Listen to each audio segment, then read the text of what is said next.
เข้าไปใน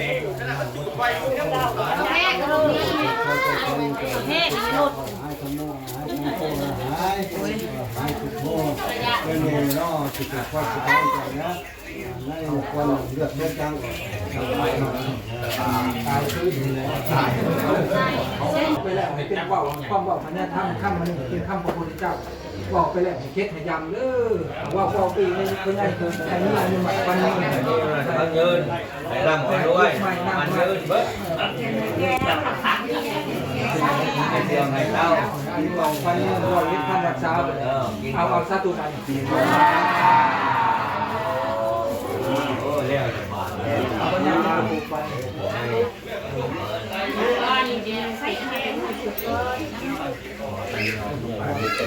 พิธีตอนเช้าพี่น้อง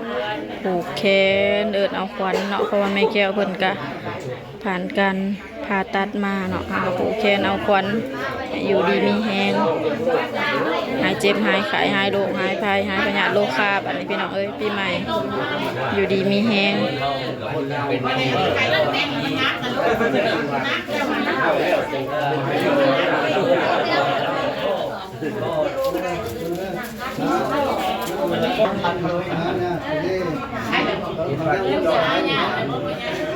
ธรรมดาเลย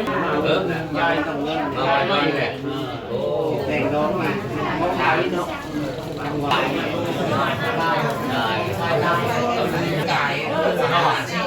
นอดกระโดดจะเก่งเนาะคอยสังเกตมันจะเขา50เขาเสือผ้าให้ดีเหมือนลูกมันจะไม่ใส่เขาแต่ไม่ต้องชอบซับขั้วที่เลือด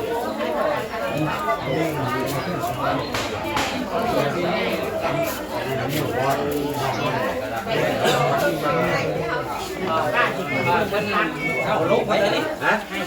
ว่า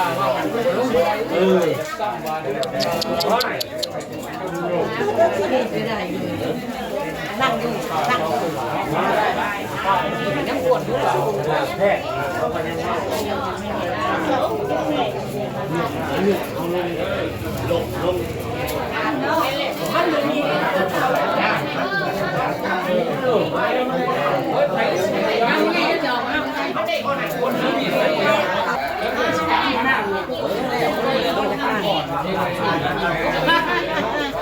นั่งเบียดยืนวะยืนแล้วเบียดนั่งวะ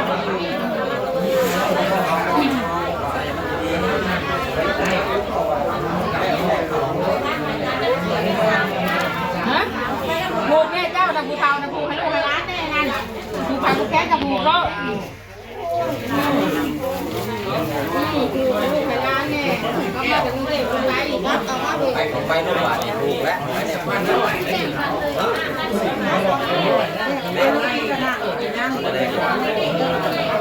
มากกว่าแม่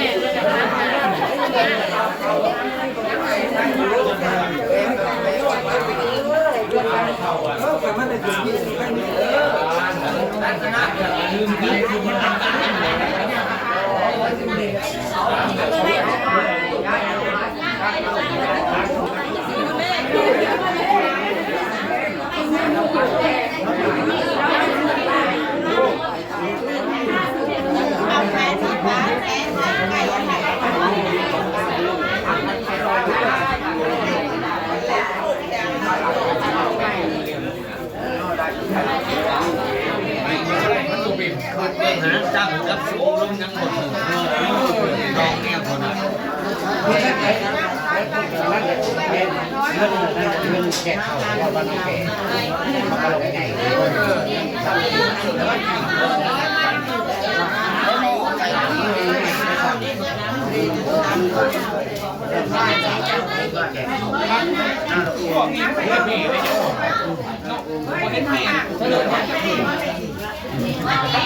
เขาชอบมันไม่เอาคนไปได้นั่งกินข้าวจะให้ลูก1,100คนที่ลูกต่ำ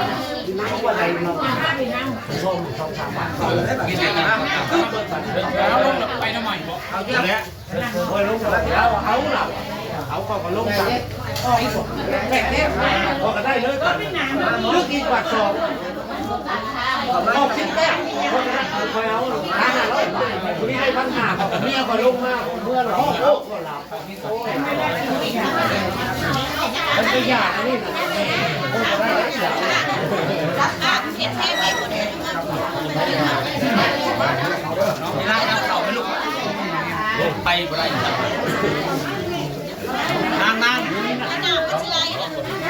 นั่งเอาเขาก็ได้พี่นะ ในเด้อกินข้าว อยู่ทางครัว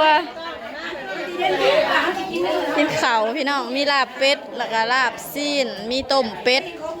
มีหนึ่งมักน้ำแล้วก็มีข้าวปุ้น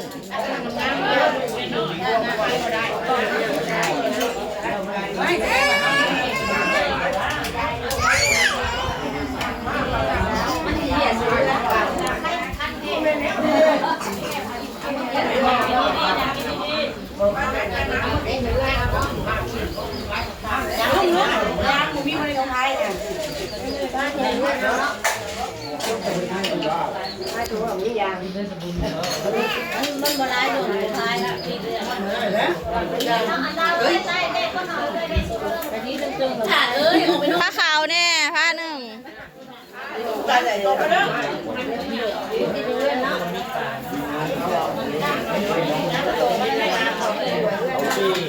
ผ้าโต๊ะ